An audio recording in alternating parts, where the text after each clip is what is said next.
jock Howard Stern. And we're still fighting. Clear Channel, the nation's largest radio chain, is tuning into the national debate on decency. It suspended Stern's program on its station. And fighting. We're under attack. You understand we're under attack. The Howard Stern Show. Still standing.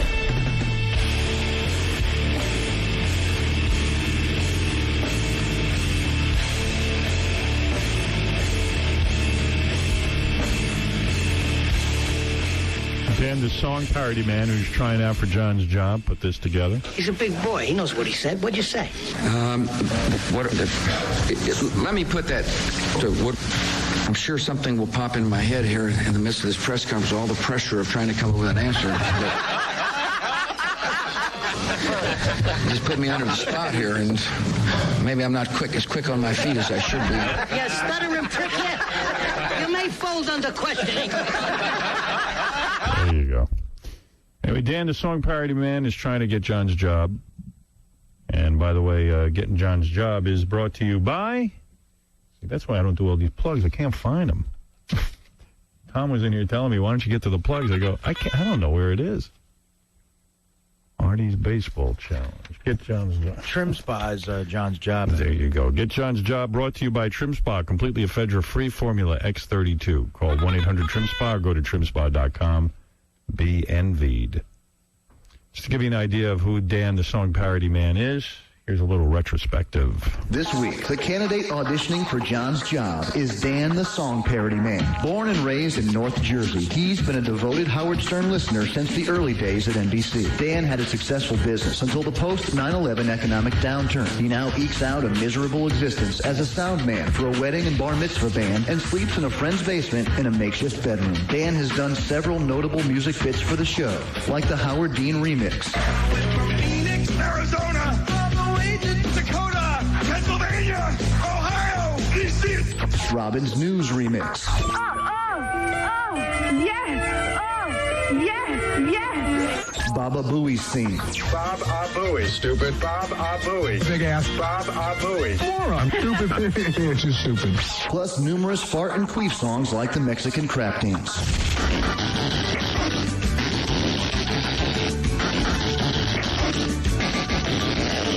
Ladies and gentlemen, please welcome this week's applicant for John's job, Dan the Song Parody Man.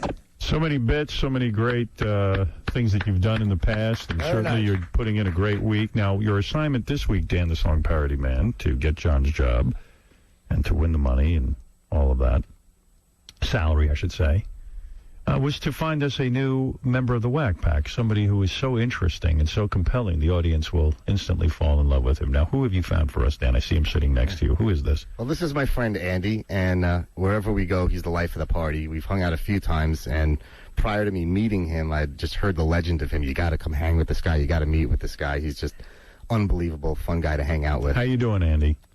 Fabulous. I mean, it was a great place, but where are the girls? Well, right now there are no girls.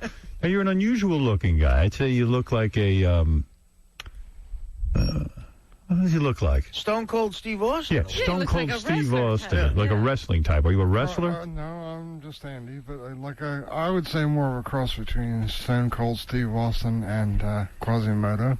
Yeah, and they got an interesting speech pattern. That's one of the things that people love about the Wack Pack people like Beetlejuice or Elliot Offen or someone like that. What do you have, some sort of weird speech thing going? Yes, I do, sir. About 14 years ago, I was in a car accident and had a traumatic brain injury in which I died 5 times. You died 5 times? Yes, they shocked me back to life 3 times and did CPR the rest of the times because you can't shock somebody more than 3 times so they get more neurological damage to their heart muscles and stuff. Much like I did during my Sternak bit the other day. Brain damage is good. That would almost put you right into the Wack Pack. And yeah, I mean, that I do see an unusual dent in his head. There's a dent in your head, and the eye is a little bit shut, and the whole thing, right? Right. Yeah. Oh, that's good. We like that. It's a strong visual, I must tell you. And when you, what kind of accident was this? Car accident? Yes, sir. You went right through the windshield? No, I popped 2 holes in the windshield and busted the side window out, bouncing back and forth. Always wear your seatbelt. Always wear your seatbelt. Always. You didn't wear it? No, sir. I know lots of guys who still don't wear their seatbelt. I don't wear one all the time. I never wear it. 87% of all accidents which incur injury or fatality happen within a 2-mile radius of your house. And you had a great life going for you before this, right? I was a welder at B&G in Plumsteadville. Were you getting laid a lot more when you were before the brain accident? Yeah, just a little bit. I haven't done so in 14 years. 14 years? You haven't gotten laid in 14 years because of the accident, right? Oh, yeah. Boy, do you wish you wore your seatbelt.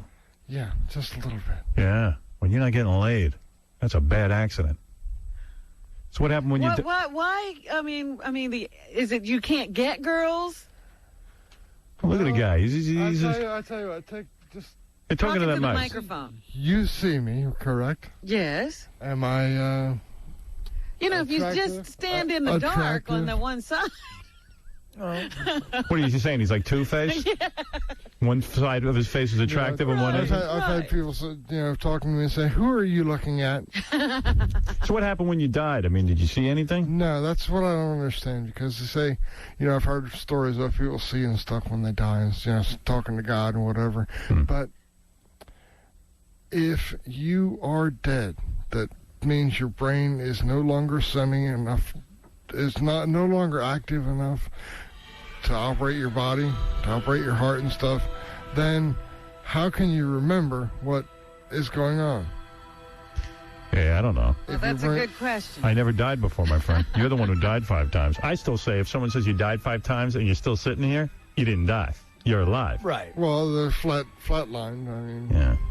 Why didn't you go to the eye patch thing? Cover up that eye and cover up the dent in your head. What's going on with that eye? Is that just a... I have 20/40 vision in my right eye. Mm-hmm. What's going on with that other eye? 20/20 vision in my left eye. Oh.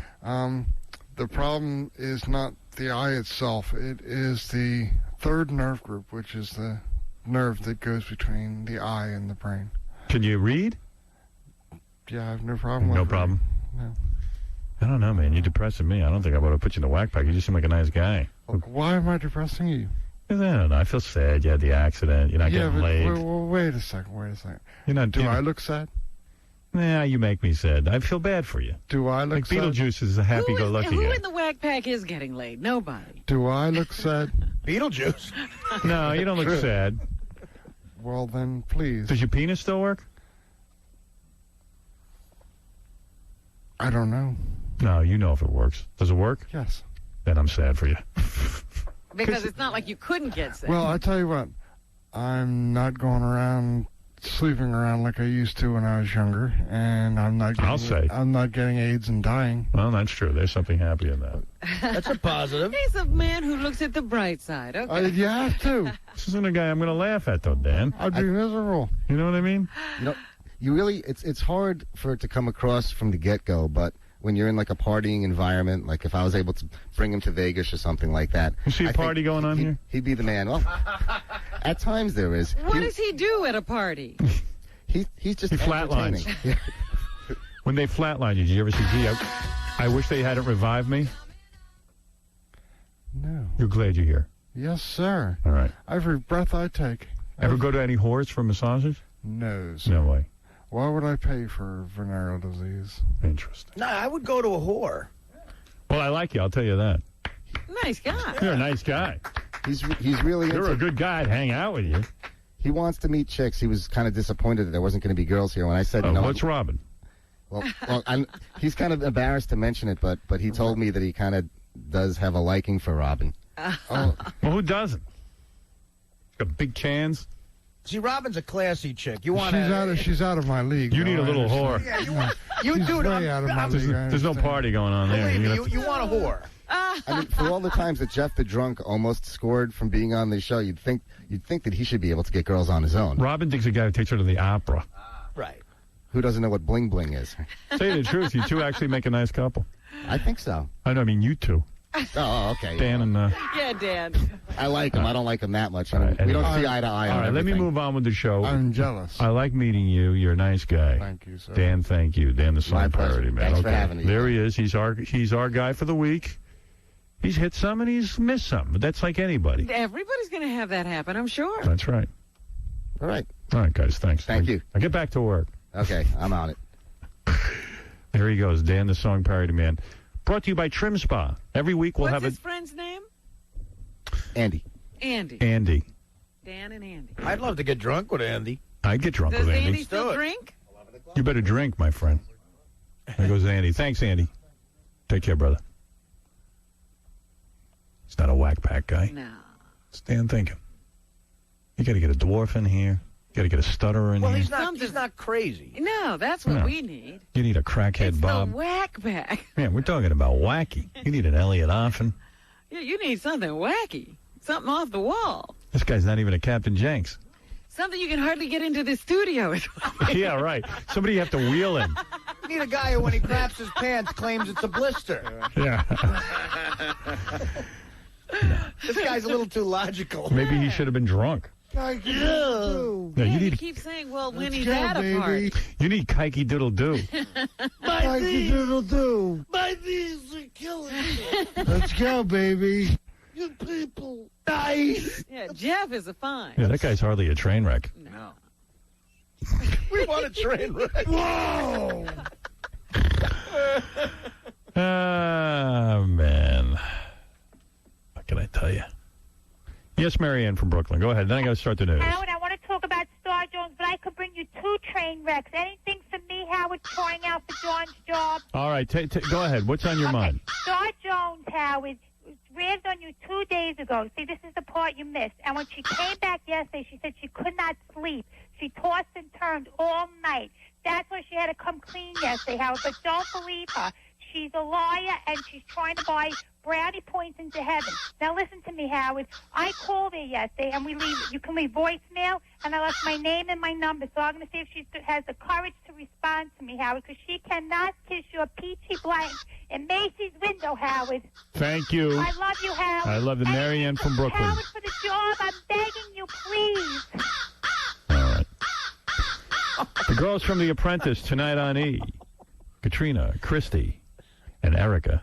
That's a whack pack. And the lie detector test to prove that Erica isn't a racist.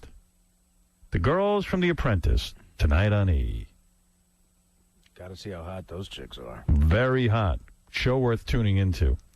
Kevin, you're on the air. Hey, Howard, how's it going? Hey, now, go ahead. I was calling about Smallville last night. I thought it was a wonderful episode. It really A repeat. the plot. It was not a repeat. It was all new Smallville. Oh, then I got it on tape. Yeah, and I haven't seen it yet. All right, let's end the show. I got to go home then. I know you're a big fan of Superman. You're going to love last night's episode. Did he It was fly? awesome. No, don't tell me. Don't tell me anything about it. Okay. Thank you. Got any games to play? You've won a trip for 2. Oh, we have to play a game for this? Oh, I'll just take it. All right, let me give you a game. I'm thinking of a number between 1 and 5. Go ahead. 3. Wrong. 2.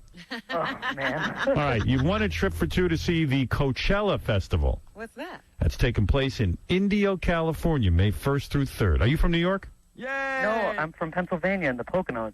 Oh, all right, but I can't give you that. Then I got Okay. somehow I'm supposed to get a New York winner. Okay, here's what you win. Howard, you know what? You could give it to him. He's willing to come to New York to take the trip. He's only in Pennsylvania. No problem. I'm only like an hour away from the Lincoln Tunnel. Okay. That's May 1st through 3rd, courtesy of Heineken Beer. It's all about the beer. This festival, evidently, is considered like the place, the Indio, whatever it's called, Coachella Festival. They've got like all the bands, like the good ones. I love California. Yeah, you'll be out in California. Who's at the concert? Give them a clue. Fa-fa. Yeah, I'm not entirely sure, but I think it's bands like it would be bands like Hoobastank and Red Hot Chili Peppers. It's like the Woodstock of alternative music. Fantastic. That sounds awesome, Howard. I love you, man. Yeah, I love you too. Hold on. I didn't know there was a new Smallville.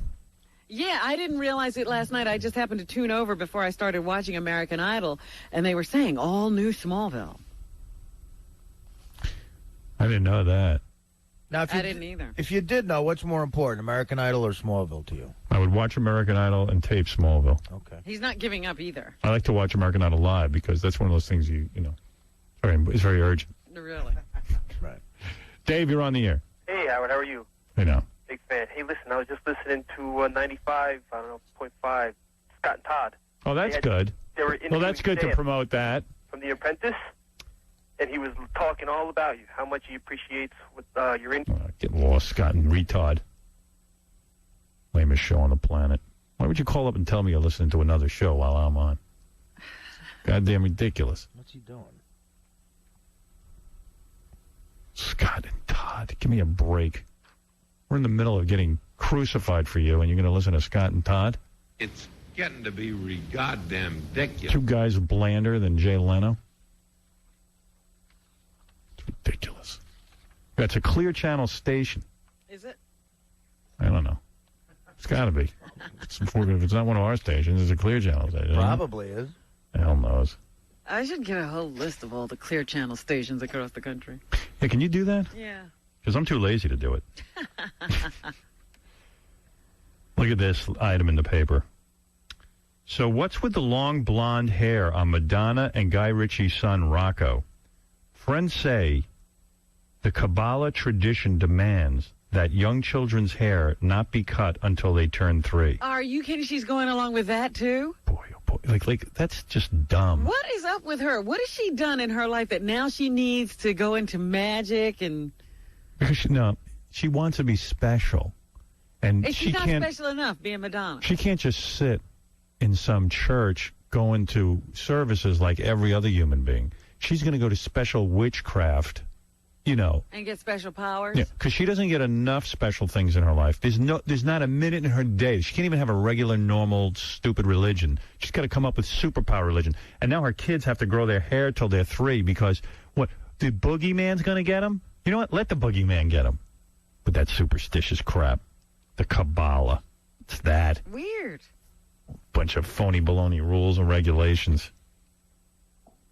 What got into her? What scared her? And then did you read that Liberace's ex-boyfriend? Boober. Did you read this? No. Saying he had an affair with Michael Jackson. Get out. Listen to this. That's great. Michael Jackson is lashing out at a former lover of Liberace's who claims to have had an affair with Jacko. Scott Thorson, Boober. That was Liberace's name for him, Boober. Yeah.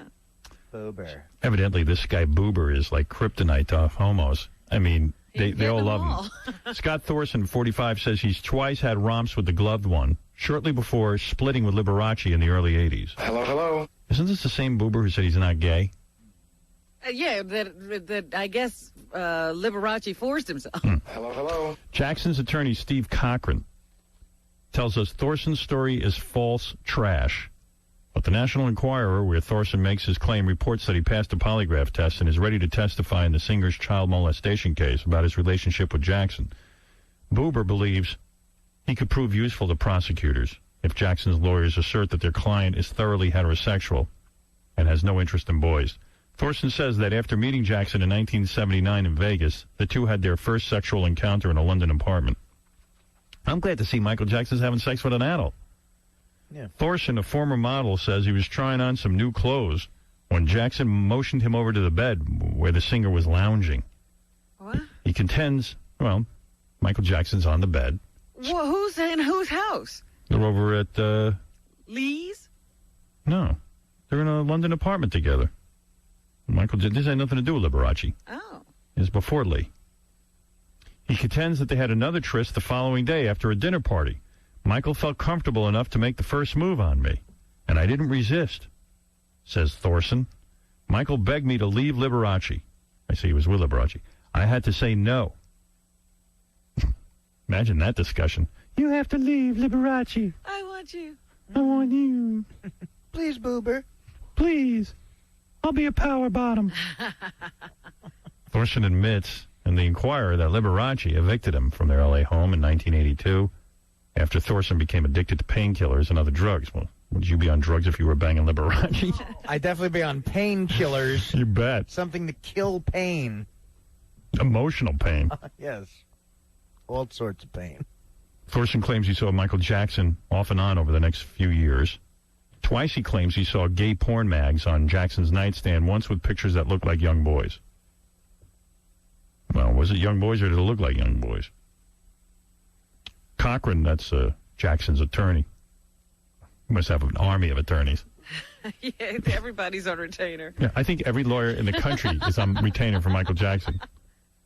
He says, we reserve our right to seek the appropriate remedies against any person who makes this claim. So looks like Boober's in for a lawsuit, possibly.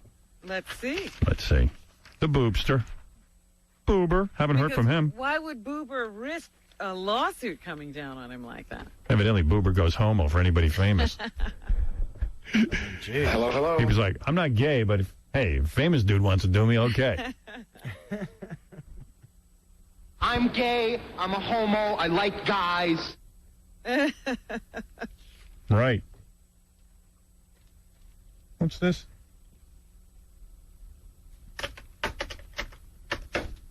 Oh, I'm not going to play that. What is that? It's the Kids Awards where they're talking about farting, and nobody seems to be upset about that. But if we talk about farting... They actually gave an award to it. Yeah.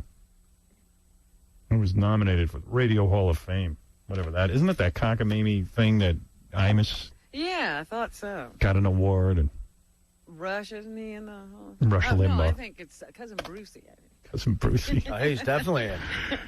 Howard Stern had a tough time lately. Now, you might remember that a radio conglomerate yanked Stern's show from its stations because of possible hefty FCC fines. But the shock jockey is finding a bright line in all the trouble. Kenneth Gibson now is here to explain. Well, he's got attention anyway. He's got attention, and, you know, I don't know if he's going to like getting this sort of respect from his peers, but hey, what the heck? You know, Clear Channel, though, radio have dropped Howard Stern, as you mentioned, from some of its stations, but the shock jock still has admirers in the industry. The self-proclaimed king of all media has been nominated to enter the Radio Hall of Fame. And officials with the Hall of Fame call Stern an outspoken personality who has really made radio different, at least the radio landscape. Dr. Laura is also up for induction. The winners will be announced in November in Chicago. Oh, gee, I hope I beat her. That's pretty stiff competition, Dr. Laura. Wow. She's a real pioneer. You two going head-to-head? She's pioneering gay bashing. Yeah, I don't want to go head-to-head with her. The Radio Hall of Fame. Wow, finally. Congratulations. Even a nomination. You know, it's even more demeaning than that. Like the Rock and Roll Hall of Fame just puts you in it. Right. I have to be up against Dr. Laura. Like the whole Radio Hall of Fame should just be me. There shouldn't even be anyone else allowed, based on what I've heard. You're not going to say it's an honor just to be nominated in this company? No. Well, someone I know saw that story and called me up and said, "Is Howard excited?" I go, "I don't think so." Because people see Radio Hall of Fame, you go, "My God, there's nobody in radio that even knows what this is and where you go to see it." Right. Well, who else is in there? Yeah. Well, Cousin Brucey. I think when he said, he won the award for that. Right. Pioneer. He pioneered the goofy sound. I'm insulted that, like, it took this long for them to, go to the bottom of the barrel and nominate me. I mean, come on. I would think when it wouldn't have anything to do with what's going on now, would it? Why don't they call it the Howard Stern Hall of Fame and then put everybody else in it?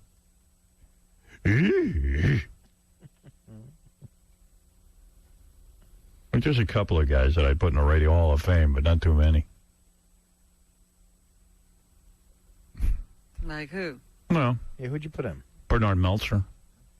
That dude used to go on the air. He could eat a whole can of sardines on the air while he was talking and nobody knew. That's worthy of it.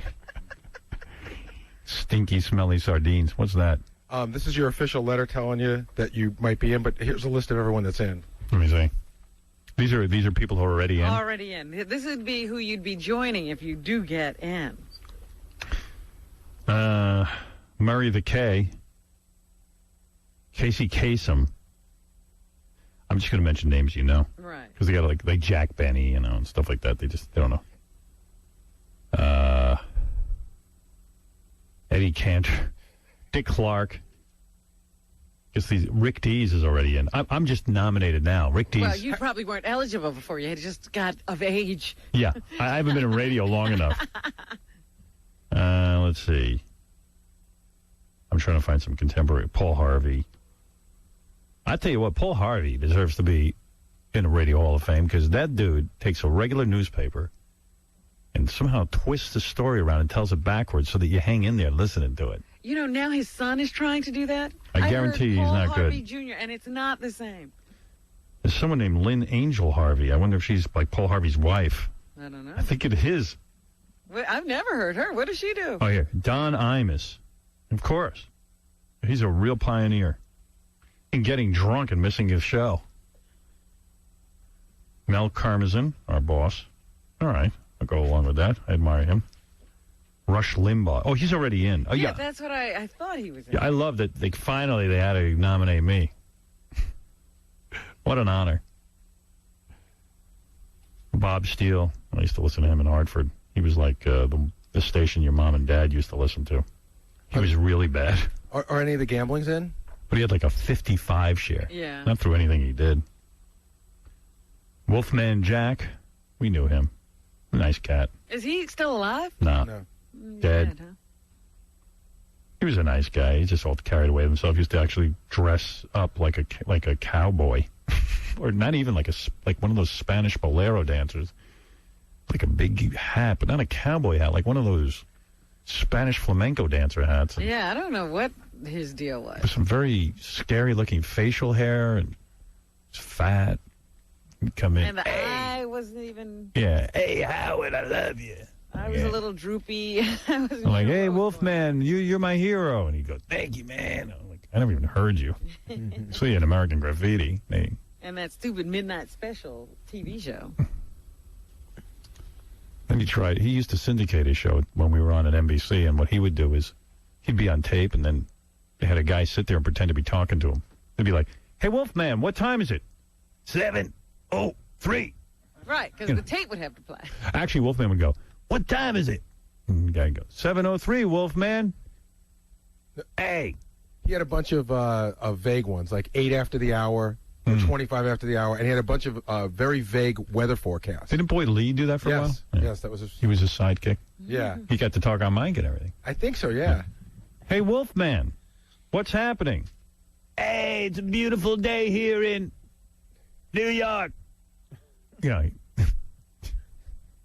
That's weird being a sidekick to a tape. Yeah, it was really freaky. It was like just way too much trouble. Tom's hocking me. I got to take a break. He talks me over the computer. He stands in the computer room and tells people to... Makes them type. I want to get out of here so bad. When are they going to fire me already? Tom's the chunk who always hits the dunk. We got to go to Vegas with him. And then he wants me to go do a client meeting with him in Vegas. I'm not doing it. Did you meet with the people from Philly yesterday? Yeah. It wasn't so bad. It's just that, I have like 20 minutes to take a nap. Cuts into my nap time. I know. What did you do? Go take the nap first? No. I met them and then I went and napped. Oh, okay. I have 2 seconds to nap in case he bangs on the door and wakes me up. I'm like, oh. I'd like a day where I could just get sleep to the point that my body needs it. It was bizarre, though. You'd walk in, because he came and got us to go back there, too, and...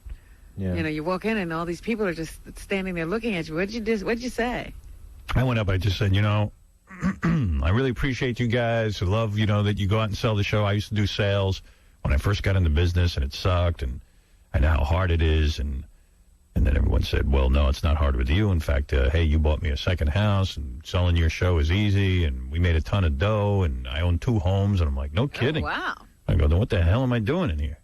I said, I know they want me to say something inspirational to you. And I go, I don't have anything to say that's inspirational to me, let alone you. But, we're in some tough times right now. And I love you guys for always supporting me. Philly's a great town. And good night, ladies and gentlemen. And then I walked out of the room. Ladies and gentlemen, let me say them. What'd you say?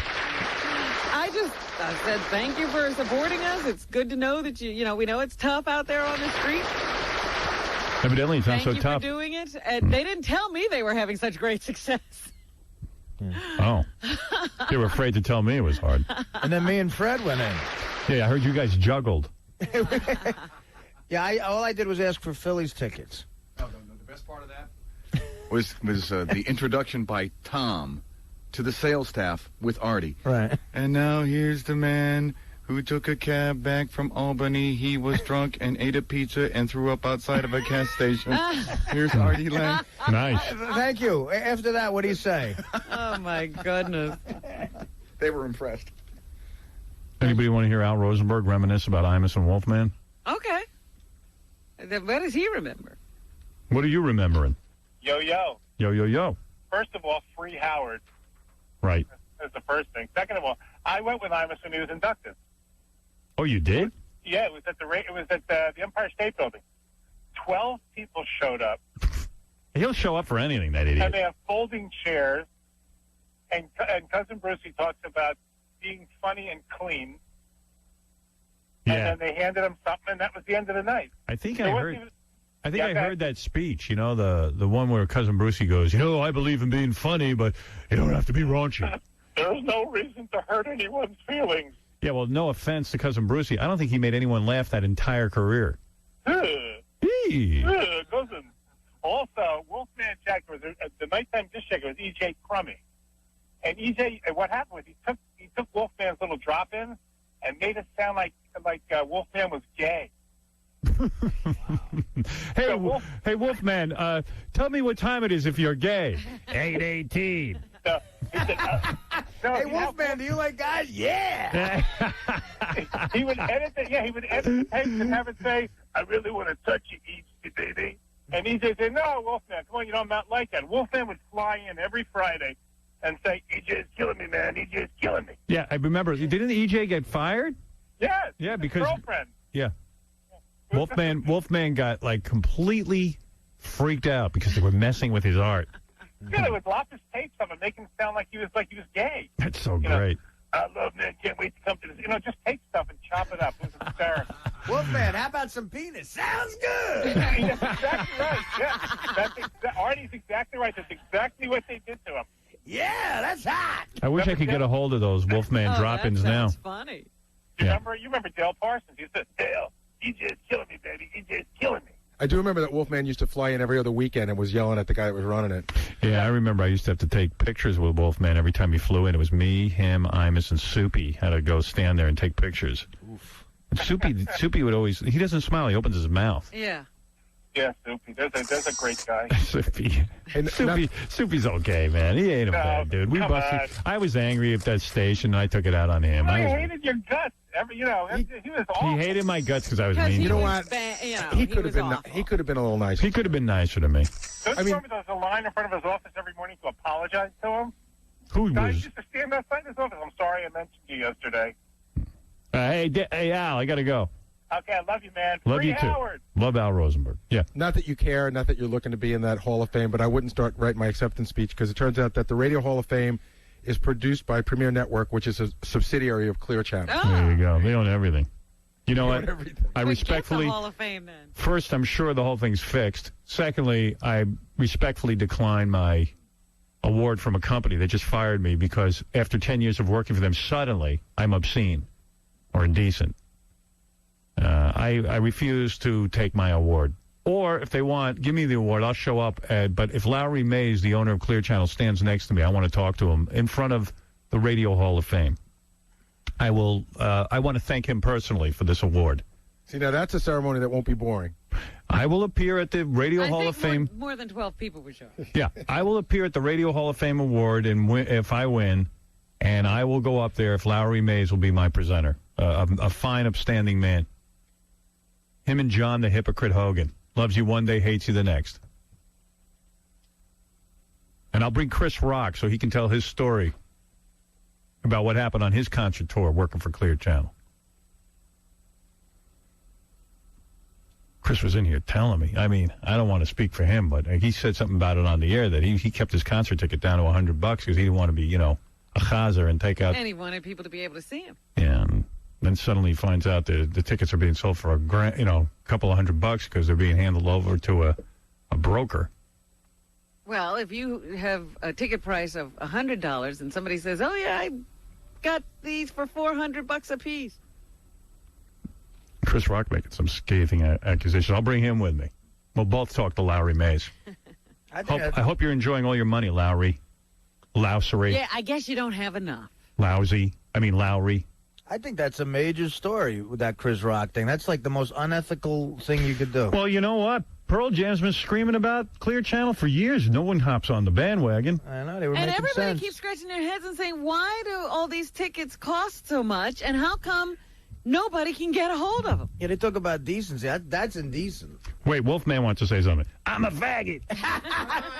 Hey, Wolfman, it's 8:30. Are you a fag? Yeah. DJ is killing me. Hey, Wolfman, yell if you're a fag. Yeah! Who wants penis? Hoo-ha! All right. Who's a butt pirate? Me. I got to take a break, and then we'll do the news right after this. The new trouble for shock jock Howard Stern. Clear Channel Communications is pulling the plug permanently on Howard Stern with a $500,000 fine for alleged indecency on Stern. Calling it a witch hunt. Shock jock Howard Stern tonight lashing out against federal regulators. Today, the Federal Communications FCC cited 18 violations on the show and fined Clear Channel Communications $495,000. $495,000. Stern called the FCC investigation a witch hunt against him by the Bush administration. The new music alternative 92.3 K-Rock.